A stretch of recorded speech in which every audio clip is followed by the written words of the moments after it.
Alright guys, this one is combination circuits. I'm going to try to get you through this one, but it is pretty tough. You really have to have your head on a swivel to do these.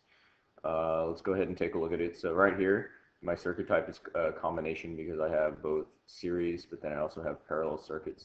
And you really have to remember what the rules are when you get to both, okay? So just try to bear with me. The big thing is to simplify your schematic diagram into equivalent resistance so we can get our totals first off. Let's go ahead and do that in steps. I'm going to take care of parallel circuits that are furthest away from the start of my battery, positive and negative end. Alright, so let's do that real quick. I'm going to simplify this down into a simple series or a series circuit. So I'm not changing R1, it's still going to be 1 ohm. But here, how do I collapse this parallel circuit? I have to add the reciprocals, right? So that's going to be 1 over 6 plus 1 over 6, that's 2/6, or you can put that in the calculator. You end up getting 2/6, and you hit the inverse button, the 1 divided by answer, and you end up with what? We get 3 ohms, right? Okay, so this is our first step. We want to keep these. Okay, now let's go ahead and simplify it even more. How do I add a resistance in a series? Right, all I have to do is just add them up, right? Okay, so I'm going to kind of run through this. This is kind of more of my advanced right here. 1 plus 3, 4 ohms. So that's my equivalent resistance. That's my total resistance. Okay, so then what would be my total current? It's V over R, right? So we're going to put 12 over 4, and our total current is going to be 3 amps. Okay, so just remember this. Okay, 3 amps is our current total. Okay, this is kind of, you got to kind of be a good puzzle guy for this one. Okay, now let's figure out what we're going to have to figure out the voltage and the resistance across each one. Okay, voltage, resistance, and current across each one. Okay, now when we're looking at this part of our diagram, since our total current is 3, we can treat it as 3 is going to go through here because that's the rule for a series, right? A rule for series. So I'm going to have 3 amps going through here. And as it continues forward, I got 3 amps before and after that are going to go through. When I get through this combination resistor, right, when I get through this collapsed equivalent resistor, I'm going to have 3 amps go through this entire thing before and after. But when I actually expand it into this guy, it's not going to be the same story, okay? So I got 3 amps going through here, 3 amps. And I have 3 amps going through this guy. But now it's going to split.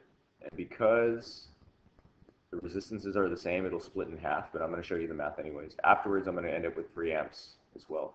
But let's go ahead and actually do the math here. Okay, so let's see how we're going to do this here. All right. I know the answer is supposed to be 1.5, right? 1.5 and 1.5. But what we also have to look at now is voltage, right? The behavior of voltage is not going to be, it's not going to be so straightforward here. So let's look at our second picture here. Okay, let's look at our 2 kind of little areas of resistance. How does voltage behave for a series circuit? Because right here we have a series circuit. Okay, voltage is going to decrease progressively as we go through. So let's look at here. If our total voltage is 12, what would be our voltage here, right? So our voltage is equivalent, if we rearrange Ohm's law, we move this R over by multiplying by R. V is equal to I times R. Our current is 3. And our current is 3, yeah. And our resistance is 1. So our voltage here, voltage at 1 is going to be 3 volts, right? If we subtract that from our total voltage of 12, we end up with 9 volts here. Okay, but I'll show the math for that anyways. Okay, so over here, our voltage is going to be our current times our resistance. Since our current in a series is the same and our current was 3 times our resistance of 3, we end up with 9 volts. Okay, so that's important. Okay, now let's figure out our current over here. Our current, remember the rule for voltage in this section is parallel now. We have 9 and 9, right? It's going to be the same voltage across all parallel resistors. So our current is equal to voltage over resistance. That's 9 over our resistance of 6. And this, if you put in the calculator, is about 1.5. Okay, so our current here is 1.5 amps. Okay, if the total was 3, we know that this also has to be 1.5. And if we divide 9 by 6 again, we get 1.5 amps. Okay, you can see it's kind of like a river, right? There's 1.5 up this way, and they rejoin to be 3 later. Okay, so that's how you would do this circuit. Okay, now let's go ahead and look. Put that down here. Okay, same thing. We got to have steps. Probably going to do it in 2 to 3 steps, all right? So let's do our first one. We're going to simplify these resistors here. So how do we combine these? These are in series, right? So how do we combine series? We just add them, right? So that's 6 ohms, and it's going to stay as 1. And I think I changed that. Let's make this into a 6 for simplicity's sake. Okay, so this is 6 as well. Okay. All right. So we're going to combine this, and this is how do we combine parallel? We do 1 over 6 plus 1 over 6, right? Okay. So when we do that, we do 1 over 6, 1 over 6, we get 2, 6, or you can put this in your calculator and just divide it by 1 or use the inverse button. 6 over 2, so we get a resistance equivalent of 3 ohms. Okay, so this is our total resistance and our total voltage. Okay, so what's our total current? It's voltage over resistance, so that's 12 over 3. We get 4 amps current for total. So 4 amps current total. So that means as soon as it leaves the battery, it's drawing 4 amps. We go up here. We have 4 amps. This guy's going to split, right? It's going to split.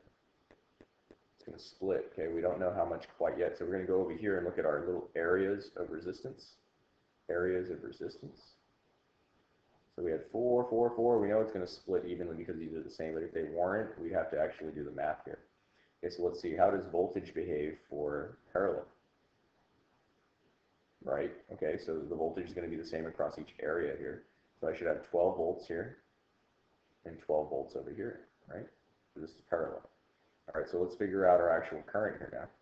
So current is equal to voltage over resistance, and that's 12 over 6. So yeah, that's right. We're going to have 2 amps of current that run across. And of course, you're going to get the same math here, 12 over 6. How much are we going to have this way? We're going to have 2 amps of current that run all the way across this top part of the parallel branch as well. All right, so now let's go ahead and do the voltage. I know that the current for this 6 ohm resistor is going to be 2 amps, and it's going to be the same here, right? Because this is series down here. So whatever this guy gets for current, right? Current's the same across all series resistors. Voltage is not, though, right? Voltage is not. Okay, so let's see. How do we get voltage? Voltage is I times R. What's our current? 2 amps. What's our resistance? 5. We have 10 volts across this resistor here. 10 volts. Okay, how do we find the voltage here? Same equation. Voltage equals I times R. Okay, our current is 2. Our resistance is 1. So we end up with a voltage of 2 volts, which makes sense because when you add these up, what do you get? You get 12, right? And that matches with what we have here. It's kind of hard. But just keep in mind, you want to keep these steps here. We simplified it into 2 steps, and each schematic diagram simplification is useful. Okay, it helps us figure out kind of like our little areas of resistance, so we can figure out how much current's going through each one.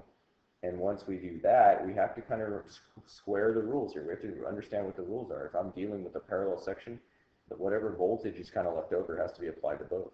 If I'm dealing with a series section, like I did in part 2 here, I know that current has to be the same for each one. All right.